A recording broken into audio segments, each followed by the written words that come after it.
এই তোবারক বিতরণ করতেছি আমাদের মা দেশনেত্রী বেগম খালেদা জিয়ার কুলখানি উপলক্ষে।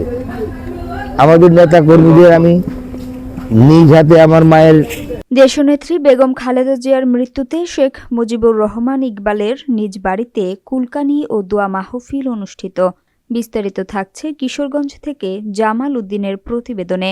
কিশোরগঞ্জের বাজিতপুরে বিএনপির কেন্দ্রীয় নির্বাহী কমিটির সদস্য ও বাজিতপুর উপজেলা বিএনপির সভাপতি শেখ মুজিবুর রহমান ইকবালের সরারচরের নিজ বাড়িতে সাবেক 3 বারের প্রধানমন্ত্রী বেগম খালেদা জিয়ার মৃত্যুতে তার আত্মার মাগফেরাত কামনায় বাজিতপুর উপজেলা বিএনপি ও এর অঙ্গ সহযোগী সংগঠনের সকল নেতৃবৃন্দের উপস্থিতিতে কুলকানি ও দোয়া মাহফিল অনুষ্ঠিত হয়।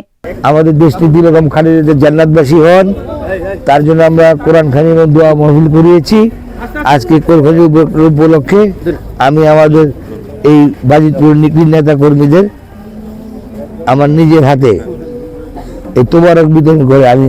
দোয়া মাহফিলের পর শেখ মুজিবুর রহমান ইকবাল তার নিজ হাতে 5 শতাধিক নেতাকর্মী ও সাধারণ জনগণের মাঝে খাবার বিতরণ করেন। খাবার বিতরণ শেষে শেখ মুজিবুর রহমান ইকবাল সাবেক 3 বারের প্রধানমন্ত্রী বেগম খালেদা জিয়ার জন্য সকলের কাছে দোয়া চান। আল্লাহ তাআলা যেন বেগম খালেদা জিয়াকে বেহেশত নসিব করেন।